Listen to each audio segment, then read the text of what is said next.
La invasión rusa en Ucrania ha provocado un desplazamiento masivo a los países vecinos. Según datos de Naciones Unidas, más de 150.000 personas han abandonado ya Ucrania. Además de Polonia, los desplazados intentan llegar a otros países de la Unión Europea como Eslovaquia, Hungría y Rumania. También a Moldavia, que no forma parte del bloque comunitario. A medida que los combates se recrudecen, estas naciones se preparan para acoger cada vez a más refugiados. Y antes de nuestro informativo hablábamos con el periodista Mikel Ayestarán, que se encuentra en la frontera entre Polonia y Ucrania. Le preguntábamos si había aumentado el flujo de refugiados que ha ido llegando a Polonia. Es la principal puerta de entrada para los ucranianos en estos momentos.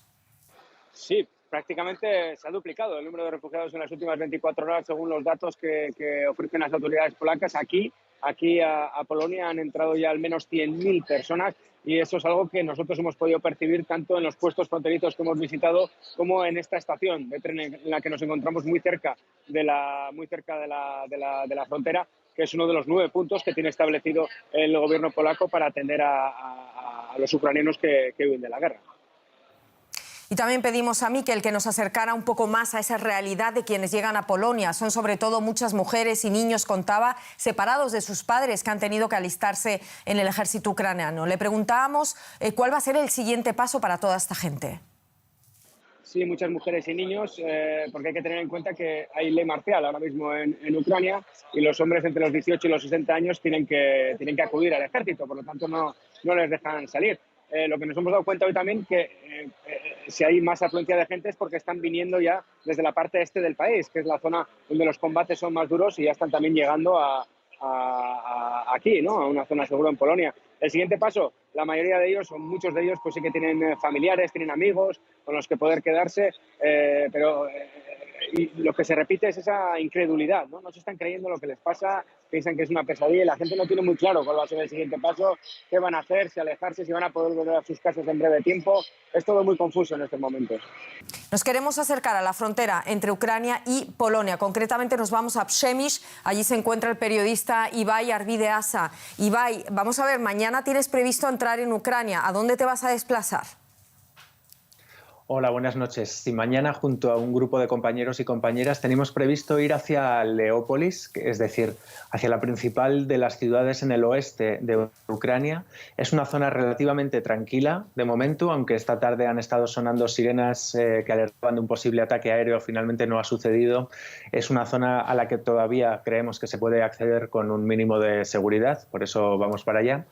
Y ahora mismo estamos decidiendo la manera en la que vamos. Paradójicamente, a pesar de que la invasión rusa se ha intensificado en todos los frentes, todavía funciona el tren en Ucrania, todavía funciona el tren desde la frontera de Polonia como mínimo hasta esta ciudad, aunque el resto del trayecto está cortado y es una de las opciones que estamos barajando, pero todo será, bueno, en estas situaciones siempre se decide en el último momento en función de, obviamente, de las cuestiones que tienen que ver con la seguridad.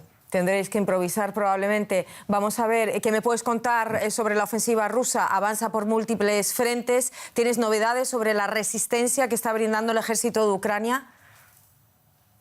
Sí, es difícil de concretar porque están sucediendo tantas cosas a la vez en tantos lugares. Como decía, ya no se concentra solamente en el este, sino que se ha extendido prácticamente por todo el país.